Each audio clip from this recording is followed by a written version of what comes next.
Hello, and welcome to Monophony Music. In today's video, I'm going to go over some basics of music theory in an effort to make sure that we're all on the same page before I get into some more advanced topics. So, most of the time, music is made up partially of notes. Now look at this keyboard, all these notes on there, key signatures, sharps, flats, accidentals. How do you keep track of all these notes and know which ones to use when you're composing? I'm going to teach you my little trick today that I always use to keep track of my melodies and harmonies. I call it Ionian numerals, which is basically just a fancy way of saying numbering the major scale. The basis is this. Instead of referring to notes as their lettered note name, C, D, E, F, and so on, you refer to them with a number that tells you where the note is relative to the key of the song. So, let's get in the key of C major.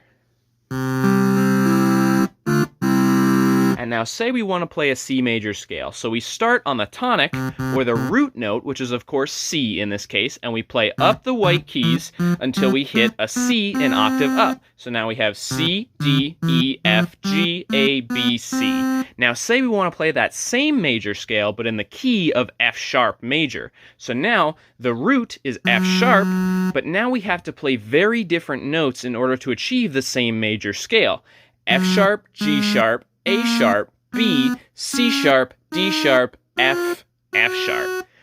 So these two scales sound exactly the same. All I've done is shifted where in the frequency spectrum they live by changing the key.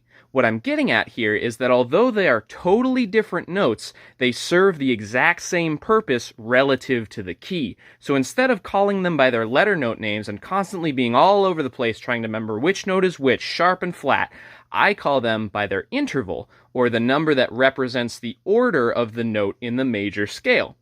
So now all you need to do to compose is decide on a major key, let's say C in this case, and now as long as you only play the 7 notes in the key, you will never play a wrong note, and you call them 1, 2, 3, 4, 5, 6, 7, 1.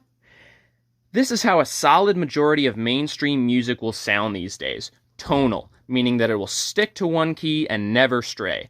Of course, the fun in music is had when you break the rules, and tonality is one of the biggest musical rules there is.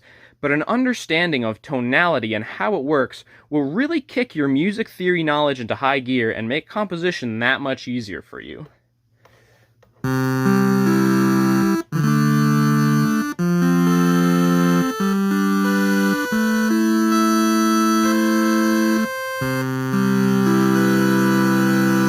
Thank you for watching.